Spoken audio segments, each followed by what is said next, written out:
Hey, welcome. So today we're going to dive into this really powerful idea about potential, about our environment, and why some of us just feel stuck, no matter how hard we seem to work. It's all wrapped up in this story called The Shark in the Goldfish Tank.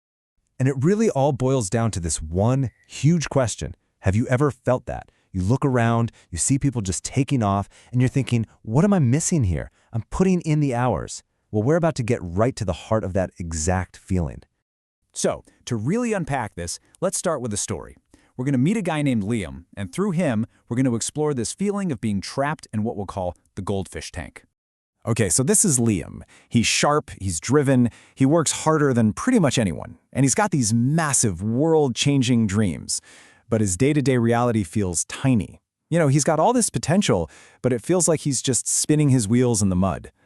And what's really fascinating is when you look at the world around him, he's just surrounded by these voices. And look, they're not mean people, but their words are so limiting. It's this constant, quiet chorus of doubt that day by day just chips away at his biggest ideas. And the effect is, well, it's suffocating. To not make waves, to just fit in, Liam starts to play down his dreams. He literally starts shrinking himself to fit the small box everyone put him in. And he can feel it. That spark, his potential, it's starting to dim. But this is where the whole story pivots. He's totally frustrated, looking for a way out. And this leads him to a chance meeting that is going to change, well, absolutely everything. He just needs to get away and clear his head, right? So he walks down to the quiet town docks. And it's there he runs into this wise old fisherman who kind of looks at him and just seems to get it. And he gently asks Liam what's weighing on him. And Liam, he just lets it all out. He shares this incredibly raw and honest thought, something I think so many of us have felt. That painful distance between the person you know you could be and the person you see in the mirror every day. Now, instead of just dishing out advice, the fisherman does something way more powerful. He tells him a simple story, a little parable about a shark's secret.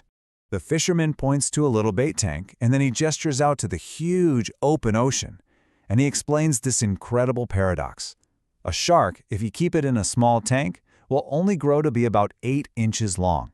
But that exact same shark, if you put it in the ocean, can grow up to 8 feet. I mean, the difference is just insane. And then, the fisherman delivers the killer line. He looks right at Liam and he says, "The shark never changed, Liam. The water did." Just let that sink in for a second. The potential was always there. The only thing that was different was the environment. And this really gets to the core of what an environment is. It's not just your zip code. It's the people you're with, the ideas you hear, the expectations people have of you. It's the beliefs that are just floating in the air you breathe every single day. So, this is the lesson, plain and simple. Your talent, your drive, your potential, that's basically in your DNA. But how much of that potential you actually get to realize? Well, that is almost completely decided by the size of your tank. For Liam, this wasn't just some cute story. It was like looking in a mirror.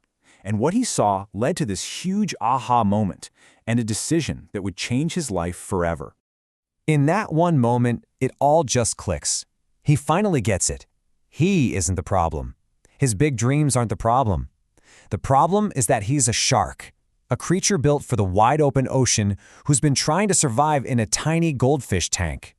So from that point on, Liam's path forward is crystal clear, and it happens in 3 big steps. First, there's the realization.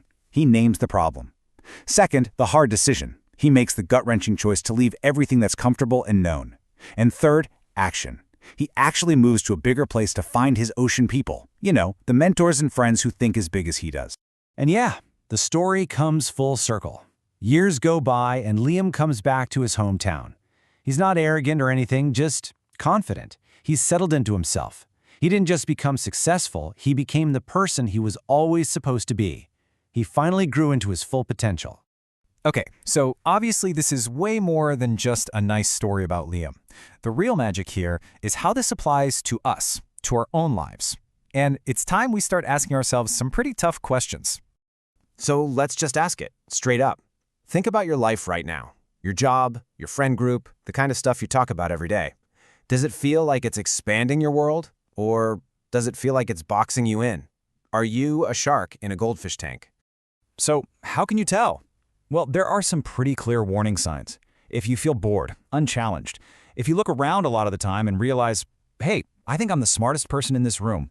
If your big ideas get met with a "be realistic" instead of a "let's do it," or if you catch yourself shrinking to fit in, yeah, your tank is probably too small. And all of this leads us to the most important point of the whole explainer. You can work harder, you can learn more skills, but you cannot outgrow your environment. It's just not possible. If you truly want to grow, you have to find a bigger tank. It's the only way. Which leaves us with one last really important question for you to think about. Because it's not just about getting out of the tank. It's about knowing which ocean you're swimming toward. Is it a new city, a new career path, a different group of mentors? Just take a minute and really ask yourself, what does my